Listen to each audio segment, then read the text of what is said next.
Hello students, after studying this module, you shall be able to learn why the aggregate supply denoted as AS has a positive slope.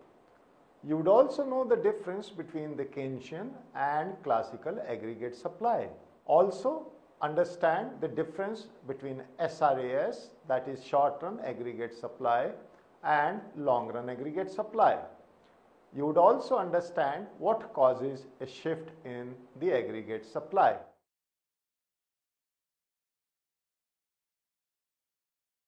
Begin by aggregate supply. In aggregate supply, we can see that an economy's equilibrium output and price level is jointly determined by the forces of demand and supply.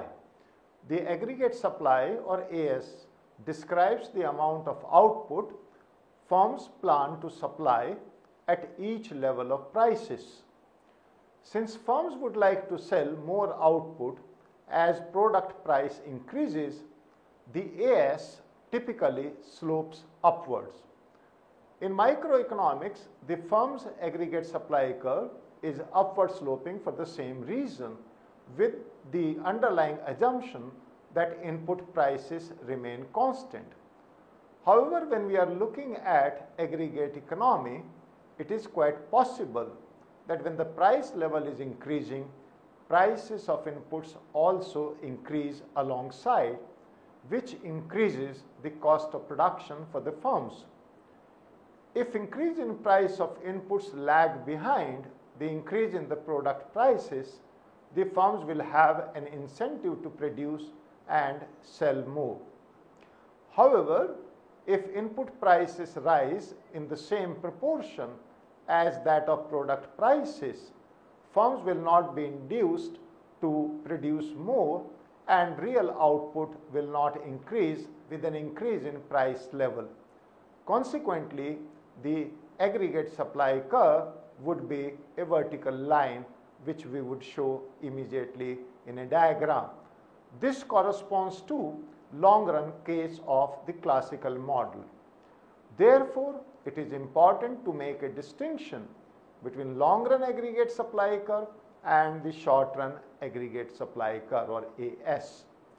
So, with an upward sloping AS, as the shifts in aggregate demand AD give rise to business cycles, you will learn more about AD curve in our next module. Then you will find that when the AD shifts upwards due to expansionary monetary or fiscal policies, the economy experiences a boom. Alternatively, when the AD shifts downwards due to contractionary policies, the economy plunges into a recession. In this context, you will see from our discussion in this module that the shape of the AS curve is of great significance. In this module, we shall therefore learn about the derivation of the AS curve and the causes of the shift in the AS and the difference between the short run and the long run aggregate supply curve. So, let us now try to learn about the derivation of the aggregate supply curve. How do we derive this curve? The AS curve shows the relationship between the price level P and the output Y for a given value of expected price, which is denoted as PE or P raised power E, but we will call it as PE. It is positively sloped in the short run. The equation for the aggregate supply curve then can be written as Y is equal to Yn plus beta P minus PE, where beta is greater than 0. So, in this equation, Y is the level of output, Yn is the output at natural rate, and P and PE are the actual and the expected level of prices respectively. Beta in this case measures the responsiveness of output to unexpected changes in the price level. Hence, 1 upon beta measure the slope of the aggregate supply curve, AS curve. The equation shows that when actual price is not equal to expected price, the output deviates from the natural level of output. In other words, at the long run equilibrium, when output is equal to the natural level, actual price is equal to expected price. In figure, we would show that y is depicted on the horizontal axis and p is depicted on the vertical axis. In the short run, with the given level of expected price, an increase in p causes y to increase by more than natural rate. And if p is lower than pe, y will be less than the natural rate. And if p is equal to pe, y will be at the natural rate, which depicts the long run situation. So if pe increases, the aggregate supply curve shifts upward. So you can see very clearly in the diagram that how we have shown this kind of a relationship. We have output on the x-axis, price level on the y-axis, and AS curve is upward sloping. The presence of some market imperfections will help us understand why AS has a positive slope in the short run. In other words, the presence of some specific types of friction will explain how unexpected movements in the price level are associated with the deviation of output from the natural rate. There are some models explaining these frictions. We will study some of them. The first model we are going to discuss is sticky nominal wages model. Nominal wages are sticky as these are set by long-term contracts between firms and workers and hence cannot be changed in response to changes in demand. In the absence of contracts, nominal wages are sticky when firms and workers get into implicit agreements or social norms and notions of fairness prevent wages to be cut a certain level. Both workers and firms are concerned about real wages and therefore labor demand and labor supply are both functions of the real wage. When contracts are negotiated in nominal terms, the actual price level is known. So nominal wages are set using expected prices PE. Suppose soon after setting the contract, the firms learn that the price level P has increased unexpectedly in response to an increase in aggregate demand. It implies that P is now greater than the expected price level PE. With the nominal wage fixed, the real wage falls, which increases the firm's demand for labor, as labor demand is a function of real wage. This will result in more production and a deviation of the output from the natural rate. The figure explains this process. We would explain this figure in detail. An increase in actual price from P1 to P2 lowers W by P, which increases the demand for labor from L1 to L2. More labor produces more output, increasing it from Y1 to Y2 as shown in the production function. So effectively, an increase in price level increases the output, which causes AS to slope upwards, which is very clear from this diagram that how the AS curve is upward sloping in our diagram. You can have a close look at these three segments of our diagram. This is our sticky wage model. So even when nominal wages are flexible, the short-run deviations in output can arise because workers temporarily confuse between real and nominal wages as they cannot perceive and process all available information correctly. I am sure you understand this clearly. So if there is a sudden increase in the price level, which workers are unaware of, but firms can correctly observe, it tends to increase labor supply and therefore output.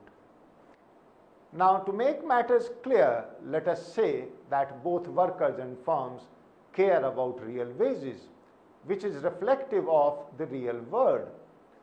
After all, a person does not simply care about how much money, which is nominal wages, he earns, but also about quantity of goods he can buy with that money. Therefore, labor demand and labor supply are both functions of real wage, which means the real wage increases, the demand for labor falls, and the supply of labor is directly related to the real wage. And therefore, as real wage increases, the supply of labor in general increases. The intersection of this labor demand and labor supply basically determines the equilibrium level of employment and output. However, we assume that firms have all information and labor demand is a function of real wage, which can be written as LD as a function of W by P, where W is the nominal wage and P is the price level. On the other hand, workers are imperfectly informed, so labor supply is based on expected real wage. That is, we can write down LS as a function of W upon PE, where PE, as explained earlier, is expected price level. Now, this can be further written as LS is equal to a function of W by P into P upon PE. So, we have divided by P and also multiplied by P. Now, that is, we can see workers know their nominal wage, but cannot correctly tell the aggregate price level. Now, clearly, if wages and prices rise in the same proportion, the real wage is unchanged. So, workers should not put in more effort and increase their supply of labor. However, let us say there is imperfect information and the worker, they believe that only wages have risen and not the price level. That is, our PE is less than P, and therefore mistakenly infers that real wages have risen. Consequently, the worker supplies more labor, thereby increasing output. Thus, when price level deviates from the expected price, output deviates from the natural rate. You can draw the relevant labor demand and labor supply curves with real wage on the vertical axis and employment on the horizontal axis, and verify the fact that when P is greater than PE, there is a shift in the labor supply curve. Let's now consider the second case of imperfect information. Here it is assumed that all wages and prices are flexible, yet output can deviate from the natural rate if there are misperceptions about the price level. When prices of all goods and factors are rising in the economy, producers tend to confuse it with the rise in the relative price of the commodity which they produce, as they cannot observe or monitor the price rise of the numerous commodities produced in the market. Now, suppose price of all goods and services are rising in the economy. A producer producing commodity X observes that the price of X is rising, but cannot clearly tell if the price of all other commodities are rising alongside, as she cannot keep a track of the price trends of all the other commodities. Is it possible? No, it is not possible to keep a track of all the price trends. So, if she mistakenly infers that the relative price of X has increased, she would work hard and produce more. I am sure you agree with that. If she is able to know correctly that there is no change in relative price, she would not increase production. Typically, she would think that either of the two is likely to happen and would compromise by producing more, but not as much as she would have if the relative price of X had actually increased. Now, this leads to a deviation of output from the natural rate when prices changes are inadequately perceived. Let us now try to understand and move on to the types of aggregate supply. Understanding the nature of aggregate supply and aggregate demand is important. as the intersection of the two, as we have learned, gives us the equilibrium price and output. Moreover, a shift in either the AS or AD, you will learn more about this shift in the AD curve in our next module. You will find, however, that it can give rise to economic fluctuations. There are three types of AS curves. On one extreme, we have the Keynesian AS curve, which is horizontal, depicting the short run. At the other extreme, we have the classical AS curve, which is vertical and depicts the long run. Between these two cases, we have the typically upward sloping AS curve, which we have studied in our section above, and which depicts the intermediate range. Let us look at the first extreme, which is the Keynesian aggregate supply curve.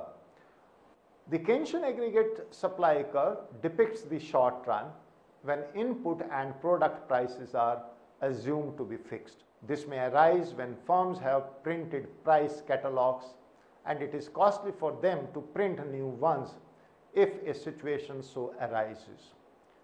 This makes prices sticky in the face of changing demand.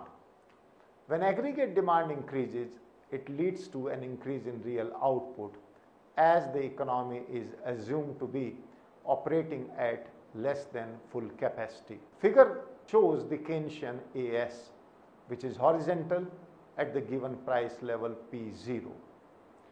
As AD shifts from AD0 to AD1, which we have been saying again and again, you will learn separately, the real GDP increases, as you can observe, from Y0 to Y1, and Y1 is greater than Y0 without any increase in the price level.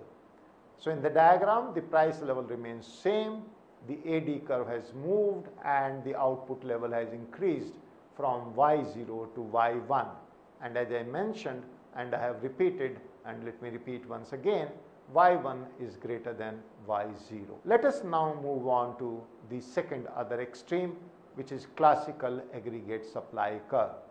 The economy is assumed to be at the long run level with output fixed at the level of full employment of existing resources. Now, the same amount of goods and services will be produced irrespective of what the price level is. So as the economy is operating at an efficient point on the production possibility frontier, there is no scope for increasing real GDP by employing resources at their normal utilization levels. Here, an increase in demand will be inflationary. We can see that in our diagram, where the AS is vertical at the full employment level of output, defined as Yn. A shift of AD from AD0 to AD1 in this case increases the price level from P0 to P1, and we will understand more about this process when it is discussed in detail in our next module. But the diagram is quite clear that the output level remains same at Yn, but the price level has increased from P0 to P1. This is our classical aggregate supply curve. Let us now discuss and try to understand the AS in intermediate range in our section 4.3. In general, prices are neither fully flexible nor entirely sticky, and economies usually operate below the potential level of output.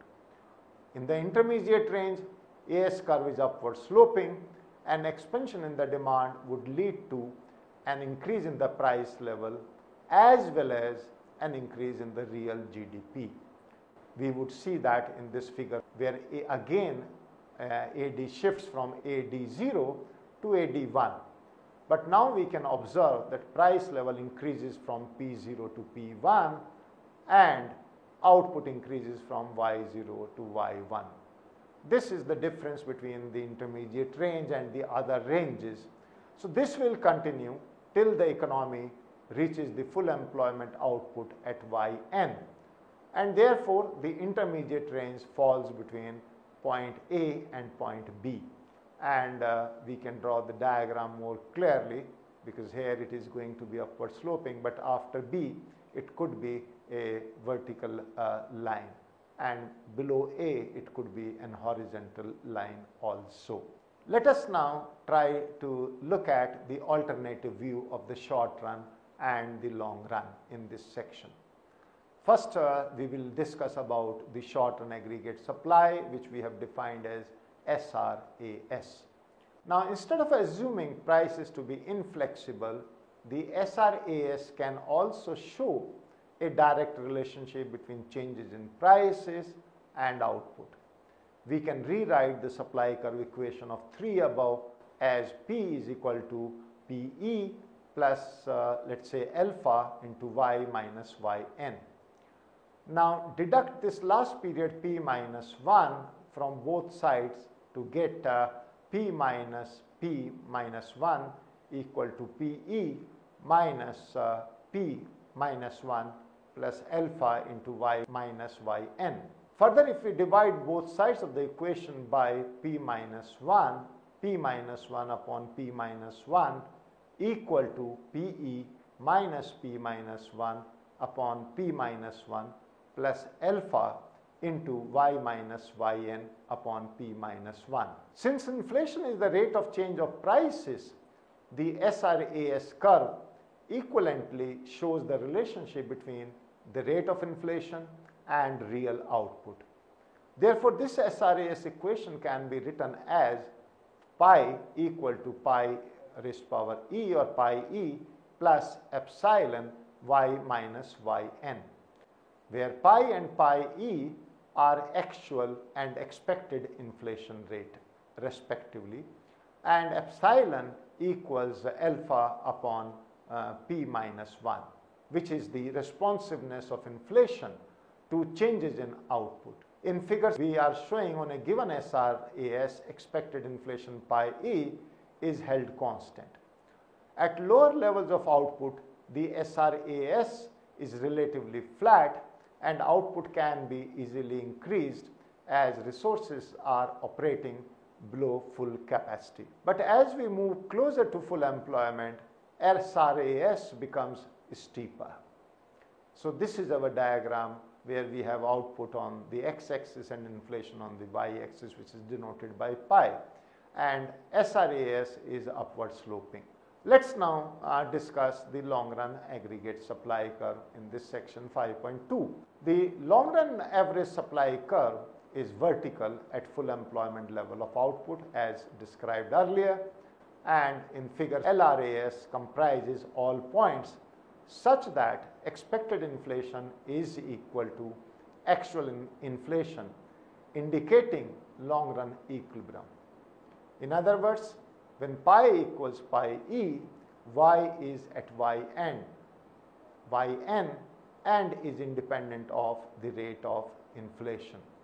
So in this diagram, we have LRAS, which is vertical at yn, and inflation as usual is on the y-axis and output on the x-axis. So our long run aggregate supply curve is a vertical supply curve. Let's now talk about the shift of aggregate supply. First, again, we will talk about shift of short run aggregate supply.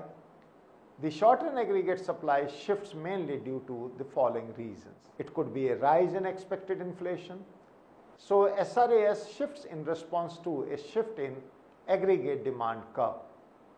Here we introduce a new version of the old aggregate demand curve to signify the inverse relationship between inflation and output in an economy, instead of the original AD, which shows an inverse relationship between price level P and output. So in figure it shows a shift of AD to the right leads to a temporary increase in output to Y1 as we move from point E to E prime.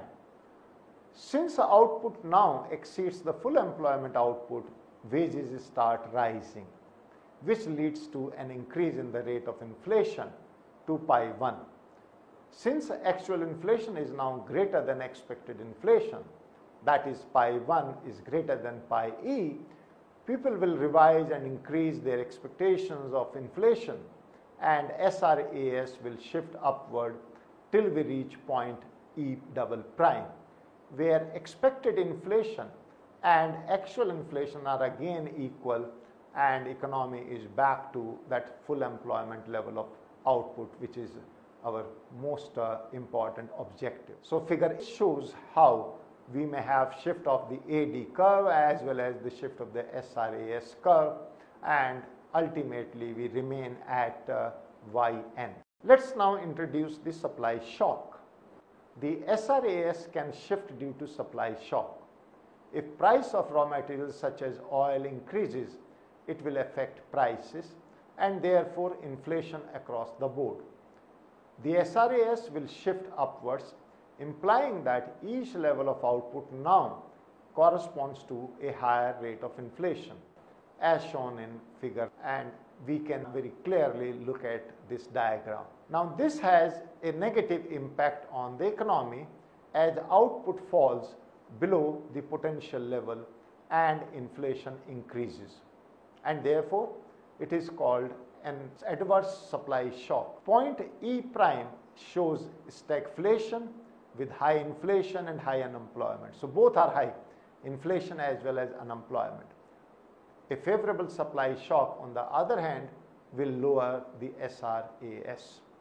So in figure you can very clearly see that we have a downward sloping AD curve, we have SRAS upward sloping, the curve shifts up, and both the output level and the inflation level in this case increases. Now let us look at the shift of LRAS, long run aggregate supply curve. The long run aggregate supply curve depicts the level of real output in the long run when all resources are being used at their optimal level, and expected inflation equals actual inflation. Changes in the price level do not affect the long run level of output. The position of the full employment output can be shifted to the right when resources increase. For example, more labor is now available due to growth of population or migration, etc. Or alternatively, the existing resources are utilized through an improvement in the quality of the resources. For example, again, maybe workers improve their skill through proper education and training or due to technological improvements. So there could be very many reasons for improving the quality of the resources. This figure shows how the shift in LRAS moves the level of potential output from Yn to Yn prime. The shift in LRAS is gradual and long term. So we have a shift of the LRAS from LRAS to LRAS prime, and the equilibrium level of output shifts from Yn to Yn prime. And as we see, we have the inflation on the y-axis. So I hope all of you are clear on how these curves may shift. So let us now try to summarize what we have learned in this module. Aggregate supply and aggregate demand, they determine the equilibrium level of output and price. The shape of the AS is important in this context. I am sure you would agree. We have also learned how the AS typically sloped upwards, indicating a positive relationship between price level and output. It is drawn for a given level of expected price. If the expected price level increases, the AS shifts upward. We have also learned that given stick in nominal wage, an increase in price level causes real wage to fall, thereby increasing the demand for labor, which results in more production, thus establishing a direct relationship between P and Y. We have also seen that how, when all prices are flexible, the positive relationship between P and Y can be explained, assuming that producers have a misperception about the price level and they confuse overall price changes as relative price changes. I am sure you would recall we have also discussed that the AS curve has three distinct shapes signifying three ranges. The Keynesian AS is flat at a fixed price level and output adjusts to changes in demand. The classical aggregate supply is vertical at full employment output and prices adjust in response to changes in demand, And finally, the intermediate range when AS slopes upwards, which is our intermediate range between the Keynesian and the classical range. The short-run aggregate supply curve shows the positive relationship between inflation and output, holding expected rate of inflation constant. We have discussed that the long-run aggregate supply shows the long-run situation when output is at the natural rate and it is independent of the inflation rate. You would also recall how we discussed that SRAS shifts when expected rate of inflation changes or when a supply shock hits the economy. Finally, we have also learned that how LRAS shifts when supply side factors such as technology changes or resources expand.